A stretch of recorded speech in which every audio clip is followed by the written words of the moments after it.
করবো ভাই এই না, আমরা যারা কৃষি কাজ করি, আমরা তো সবসময় আমরা কৃষি কাজ করি এবং কৃষি প্রধান দেশ, এবং বিশেষ করে আমরা যারা কৃষক, আমাদের একটা মেন প্রবলেম হচ্ছে ধান থেকে সুসা বা ছিটা যেটা হয় এটা সরানোর একটা সমস্যায় পড়ে যায়।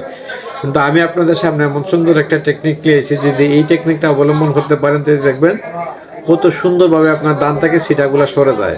আর এই পদ্ধতিটা যদি আপনি অবলম্বন করতে পারেন, আপনার হাজার হাজার মন ধান আপনি এখানে উয়াইতে পারবেন। আমরা যেটা উয়াই সাধারণত এই বাতাসের জন্য আমরা গাঙ্গের ফারো যাই, খালের ফারো যাই, যাতে বাতাসটা পাই, এই বাতাসটা যাতে আমাদের এই ধান ওয়ানের এটা মানে সমাধান করে দেয়। কিন্তু বর্তমান যে অবস্থান, এই অবস্থানে আসলে এটা করতে পারতেছি না।